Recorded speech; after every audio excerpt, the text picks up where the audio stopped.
Hi, I'm Lanny, and this is Preserving Today. Today, I want to talk about one of my favorite big batch from scratch projects, making and freezing homemade meatballs. Food preservation doesn't have to be just all canning and fermentation. Food preservation can be any way that we preserve our food. In this case, I'm talking about a modern form of food preservation, and that is freezing. Many people all across the world now have access to electricity and conventional freezers. Your freezer doesn't have to be just for keeping raw meat.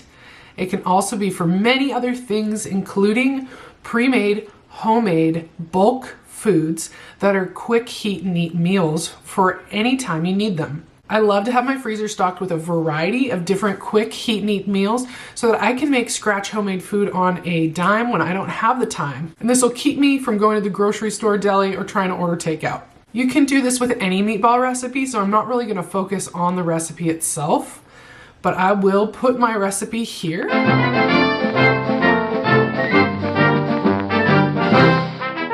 These ingredients make a really large batch of meatballs. I made about 200 medium-sized meatballs. They're not like the really big Italian meatballs you get in a restaurant. They're not the tiny soup meatballs. They're kind of in between, about 1.5 to 2 inches in diameter. And I did make Italian-style meatballs because I'm Italian and that's what I think of meatballs being. But I am inspired to try this with different meatballs, Swedish meatballs, or maybe something that's more basic and can go in whatever sauce I feel like making that day. All you're gonna do is make your meatball mixture. And what I do for that is I get my ground meat, and then I get breadcrumbs, which I also have a video I'll link here about how I make my sourdough breadcrumbs. So they're homemade breadcrumbs. I put the breadcrumbs in a bowl. I add beaten eggs, milk, water, and I let those breadcrumbs actually soak that liquid up. Then in my Cuisinart food processor, I process my parsley, garlic, onion, and any spices.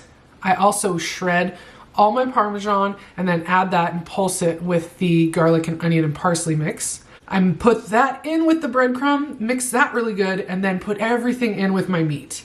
One important ingredient in my meatball mix is beef liver. I want more beef liver in my diet and in my kids' diet, but it's not something that we really enjoy eating on its own. So I actually puree the beef liver until it's totally liquid, and then I add 2 cups to this mixture. You don't taste it, it doesn't change the texture, it's really excellent. 2 cups of beef liver took a little less than a pound of liver to make. Meatloaf, meatballs, hamburger patties, all of these things are pretty good ways to sneak in some beef liver. Super important to me when doing big batch from scratch cooking is that I taste my food before I get to the next phase of when I'm cooking it or putting it away, because I want to make sure this is really good because I'm going to be eating this like over and over again throughout the year. So I take a little bit of my meatball mixture and I make it into a patty and I fry it in a cast iron skillet, and then we taste that and make sure it tastes flavorful enough and it's got a good texture and it's enough salt. And once I'm feeling good about that, then I start to form my meatballs. You can make them any size you want. Just keep in mind they're gonna take different amounts of time to bake. The smaller they are, the quicker they'll bake. The larger they are, the slower. Because I'm gonna be freezing these and then reheating them again later, I'm going to cook them a little less so that they don't dry out. So I'm baking these medium-sized meatballs at about 20 to 30 minutes at 375 Fahrenheit. Pulling them out and moving them to a platter to cool, mostly because I only have one of these really big baking sheets and I need to fill it again and start baking more.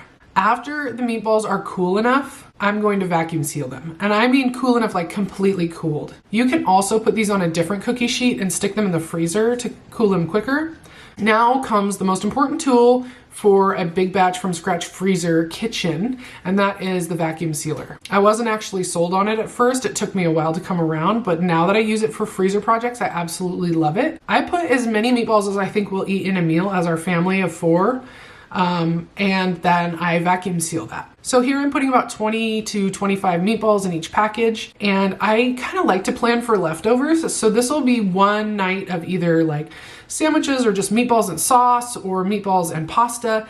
And then the next day, usually I'll make meatballs with breakfast for the kids or some kind of a lunch. I was actually able to find these bags. They're Kirkland brand and I found them at Costco. It was the best price I could find and they work with the food saver that I have. I'll link to this Food Saver brand vacuum sealer that I have in the video description, and also to some bags that work with it. Once these are sealed, I just make sure to label them. I label them Italian meatballs with the hope that sometime later this year I will actually make another batch of something that's not Italian but still like the meatball concept. I write the date, including the year, and then I put these somewhere flat to freeze. After they've frozen flat, I move them to my deep freezer in the basement. Here you can see I have all my meatballs, I have soups, I have sausage, I have tamales that I've made. This freezer is chock full of quick, easy meals that I could make in 20 minutes or less without any planning. And all it took was me to put quite a bit of effort in ahead of time, but only like once or twice a year for these things. Now when I want to use my meatballs, all I do is grab a frozen pack out of the freezer, cut open this bag and dump them into some sauce and just simmer them until they're totally defrosted and heated through. And you can do that by checking the meatball with a thermometer and making sure you're getting into at least, 140, 150.